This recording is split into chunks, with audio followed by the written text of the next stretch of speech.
یہ جو چادر کے نیچے ہیں یہ وہی ہاؤلائے ہیں جن کے نام ہمیں نہیں آئے تھے، لہذا پوچھ لے جلدی سے۔ تب اس نے پوچھا کہ یہ کون ہے ہاؤلائے چادر کے نیچے؟ میری بات پہ غور فرما لیا آپ نے؟ اور انہی میں وہ شمس رسالت بھی ہے جس کے لیے اللہ نے کہا سراجم منیرا، کہ چادر میں بیٹھنے والو تم میں میرا ایک رسول ہے جو سراج منیر ہے، روشن چراغ۔ بڑے غور سے سنیے گا، اللہ کو پتہ نہیں تھا کہ روشنی کے لیے بلب بھی ایجاد ہو جائیں گے، تو اس نے یہ کیوں نہیں کہا چادر کے نیچے روشنی کے نور کے بلب اکٹھے ہیں؟ بلب کی مثال دیتا تو جن کو کنیکشن ملا ہوا ہے وہ تو بڑے خوش ہوتے، غریب بیچارے سوچتے کہ رسول امیروں کے لیے ہے مگر ہم غریبوں کے لیے نہیں۔ اسی لیے اللہ نے کہا یہ چراغ ہے منور۔ چراغ کی خوبی یہ ہے کہ جیسے امیر کے محل میں روشنی دیتا ہے ویسے ہی غریب کی جھونپڑی میں روشنی دیتا ہے۔ توجہ ہے صاحبان؟ اور دوسرا فرق کیا ہے؟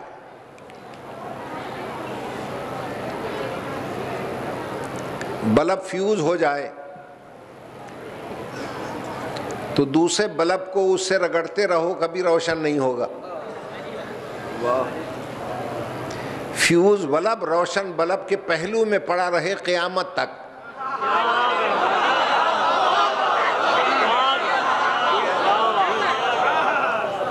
اور روشنی نہیں آئے گی، مگر چراغ کی خوبی یہ ہے اسی نسل اور جنس کا بازار سے چراغ لے آؤ، رگڑنے کی ضرورت نہیں ہے، لو سے لو ملا دو، ایک دوسرے کی زبان چوستے ہی ایک جیسا نور تیار ہو جائے۔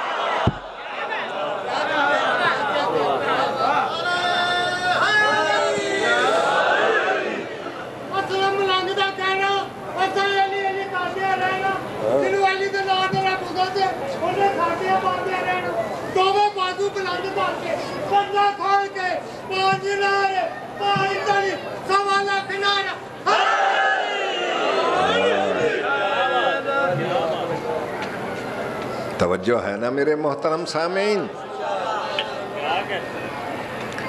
علی کا نام دل کی گہرائی سے نکالا کریں، کیونکہ پوری کائنات میں دو ہی علی ہیں، ایک اللہ علی ہے وَهُوَ الْعَلِيُّ الْعَظِيمُ، ایک میرا مولا علی ہے، اللہ بھی علی میرا مولا بھی علی۔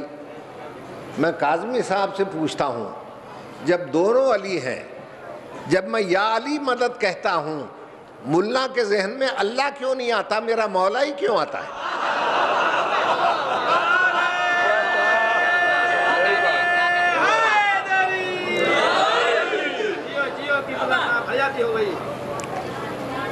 غور فرما لیا آپ نے؟ بس اس سے زیادہ میں زحمت دے نہیں سکتا۔ میرے عزیزو، یہی ہمارا مولا ہے، یہی ہمارا مددگار ہے، یہی ہمارا مشکل کشا ہے۔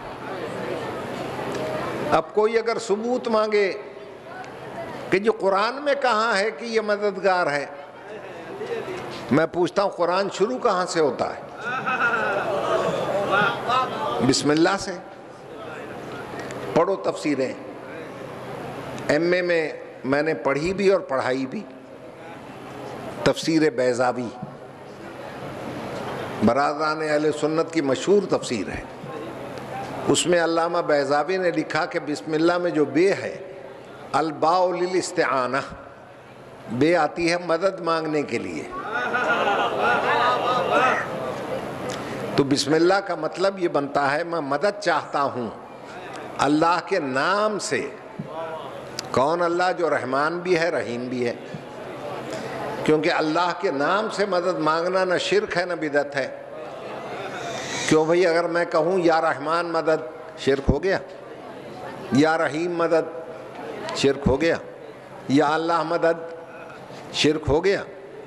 تو جیسے اللہ اللہ کا نام ہے، رحمان اللہ کا نام ہے، رحیم اللہ کا نام ہے، رکھو مولوی کے سر پہ قرآن، علی اللہ کا نام ہے یا نہیں؟ تو بسم اللہ کا سیدھا ترجمہ ہے یا علی مدد. تو قرآن تو شروع ہی یا علی مدد سے ہوتا ہے.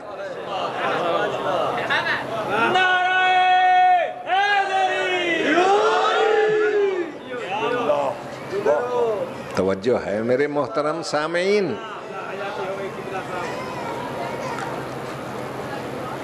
اللہ ذہن میں تو آتا نہیں، فکر میں سماتا نہیں، الفاظ اس کا احاطہ کر سکتے نہیں، طائر تخیل وہاں تک پہنچتا نہیں، زمانی نہیں ہے، مکانی نہیں ہے، قابل تحلیل نہیں، لائق اشارہ نہیں.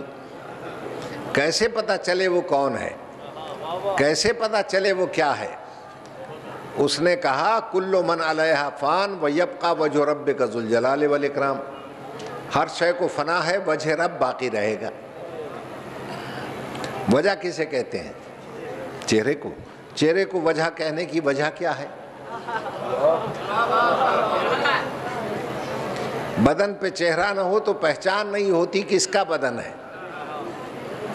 شفقت صاحب اپنا قصیدہ پڑھیں اور کوئی مشکل شعر پڑھ دیں تو آپ پوچھتے ہیں سمجھ میں نہیں آتا اس کی وجہ کیا ہے. وجہ بیان ہوتی ہے تو شعر سمجھ میں آ جاتا ہے. تو جس سے کوئی شے سمجھ میں آئے اسے وجہ کہتے ہیں، اور جس سے اللہ سمجھ میں آئے اسی کو وجہ اللہ کہتے ہیں.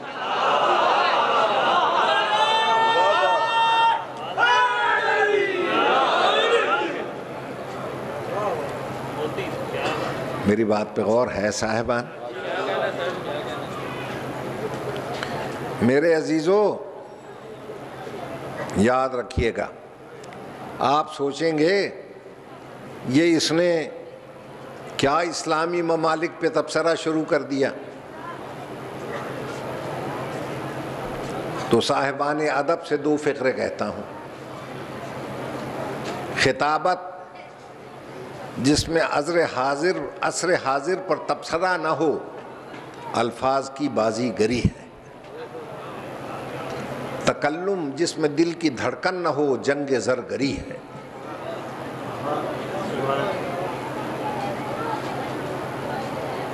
آنسو جس میں لہو کی آمیزش نہ ہو، پانی ہے. روایت جس میں درایت نہ ہو، کہانی ہے. خلافت جس پہ نص نہ ہو، سلطانی ہے. صامت جس کے ساتھ ناطق نہ ہو، حرف لا یعنی ہے. اور شفقت صاحب کی لہریں آ گئی ہیں مجھ تک تو ایک فقرہ اور کہتا ہوں. حسن جس میں ادا نہ ہو، سنگ مرمر کا صنم ہے. عشق جس میں وفا نہ ہو، ننگ حرم ہے. عدالت جس میں انصاف نہ ہو، ظلم و ستم ہے. توجہ ہے صاحبان؟ حکومت جس میں عوام کا حصہ نہ ہو، ننگ وطن ہے. سیال کوٹ جس میں کوئی امام کوٹ نہ ہو، ویرانہ ہے. اور کعبہ جس میں علی نہ ہو، بت خانہ ہے.